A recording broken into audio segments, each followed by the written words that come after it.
Hello guys! Welcome to my mini vlog!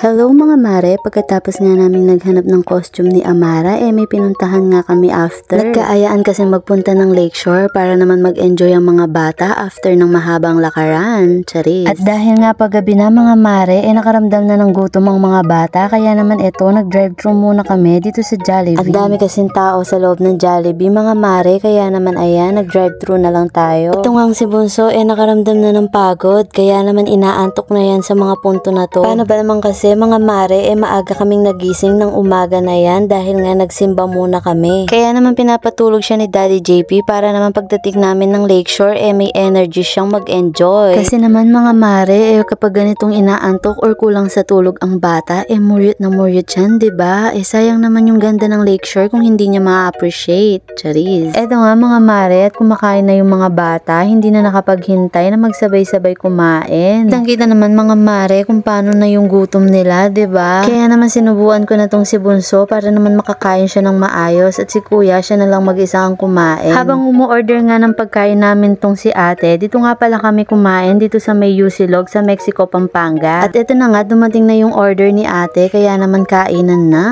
Charis. Nga pala mga mare, pakipollow na rin natin ang Facebook page ng kapatid namin. Ito ang Z&D Fabrication Stainless Kitchen Equipment. Para sa mga gustong magpagawa ng kitchen equipment na gawa sa stainless. Sariling gawa nila ang mga ito mga mare, kaya naman siguradong mura at matibay. PM nyo lang sila mga mare. Pagkatapos nga namin kumain mga mare, patungo na nga kami sa aming pupuntahan. Yun nga ang Lakeshore dito sa Pampanga. After nga ng mahabang biyahe mga mare, eto nga nakarating na kami sa Lakeshore. First time nga namin makapunta dito mga mare, pero sila ate second time na nila. Alam nyo ba mga mare, napakaganda dito, maraming malalaro at masasakyan na ride sa mga bata, sigurado mag-e-enjoy sila. Pati nga kaming matatanda mga mare, nag-enjoy din dito sa Lakeshore. Kaya naman kung ako sa inyo, dalhin nyo na dito ang mga anak nyo. Kita nyo naman sa video mga mare, sobrang dami ng mga tao dito. Ang daming mga nagpupunta pala dito mga mare. Sulit na sulit naman kasi ang pagpunta nyo dito mga mare, kasi talaga namang mag-e-enjoy kayo. Nga pala mga mare, hindi tayo bayad dyan, pero baka naman Lakeshore, paggalawin mo ang basa. Charis. Kaya kung napapanood mo to mga mare, baka ito na yung sign para magpunta na rin kayo dito. Sama na ang buong pamilya para naman buong pamilya kayong mag-e-enjoy dito sa Lakeshore sa Pampanga. Meron na nga rin sila dito mga mare na makakainan nyo. Yun nga lang mga mare, hindi ko na nakuhanan ng video dahil hindi na kami nadaan doon kasi baka magutom na naman tayo. Charis. Dito nga mga mare, parang nasa Baguio ka lang, 'di ba? Ganito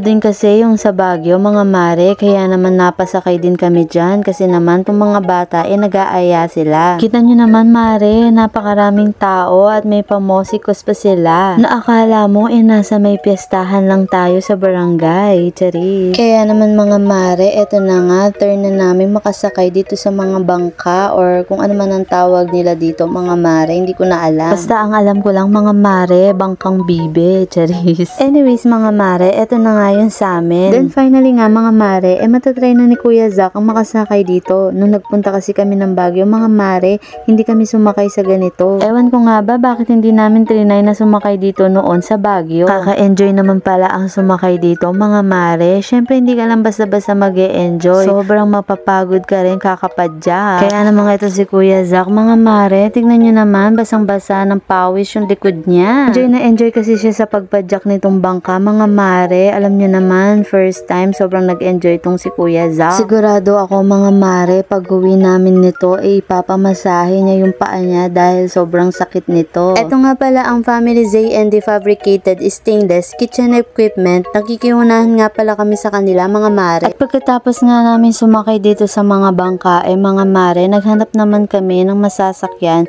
or malalaro ng mga bata. Ito na nga yung last na nilaro nila mga mare, and then after nito umuwi na rin kami. Hanggang sa muli mga mare, salamat sa panonood.